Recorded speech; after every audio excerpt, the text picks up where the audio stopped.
unang baklas kaya lahat matigas. Ito po, panoorin nyo po ang pagtanggal natin ng kanyang gulong.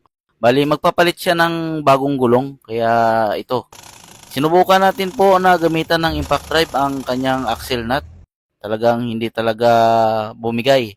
Ngayon, gagamitan natin ng power handle. Sakbatan muna natin ng pangnakbat dyan ang kanyang mags. Dyan po tayo maghaharang para hindi tayo gagamit ng preno. Yan, ganyan lang po. Tapos dahan-dahanin mo siya pababa. Yan, okay na. Natanggal na natin. Yan, tapos tatanggalin na natin to ang kanyang preno. Yan, tapos isampay natin doon sa ibabaw. Tapos itong swing arm bracket niya tatanggalin natin. Ang problema dito po ay stuck up din, hindi rin matanggal. Yan po oh.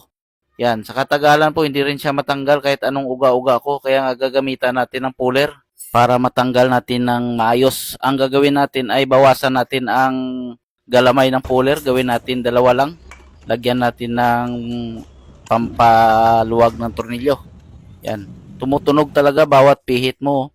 Ganun katigas po talaga ang nangyari dyan sa kanyang swing arm bracket. Napansin nyo po, natanggal na po natin ang pagkadikit dyan sa kanyang swing arm bracket. Maraming salamat po. Peace.